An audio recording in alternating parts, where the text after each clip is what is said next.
Julianne Ginder. Thank you, Mr. Chair. I think the heart of the issue in this debate is really about fairness. We have a problem with our existing tax law that it's not entirely fair, and it favors investment in property over other types of work and income. And it's a problem that we all acknowledge and we all need to address.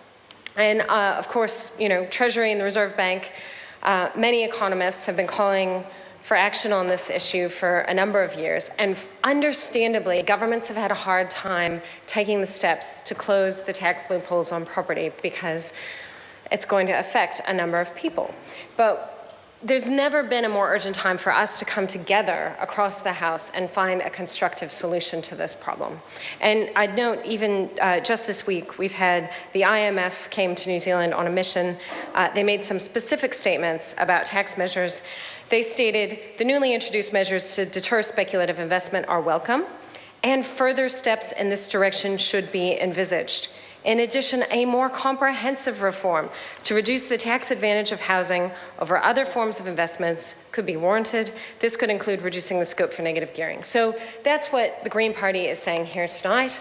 I know a number of my colleagues on this side of the House agree that this legislation could be improved to deal with this problem. And I'm sure there are a number of members on the government side who agree that this legislation could be improved to have a beneficial impact for all New Zealanders in the long term. And so I'd ask them tonight to consider these very, very humble SOPs. They're not particularly ambitious.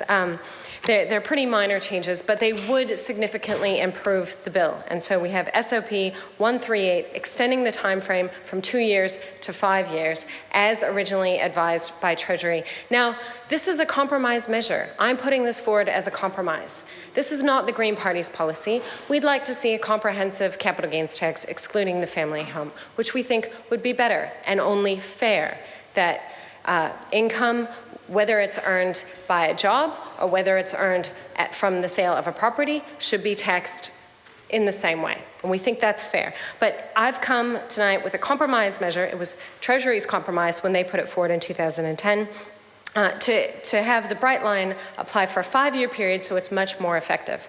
I know that Mr. Bennett has said tonight that, oh, well, you're still going to have the problem that speculators will hold on to 5 years in 1 day.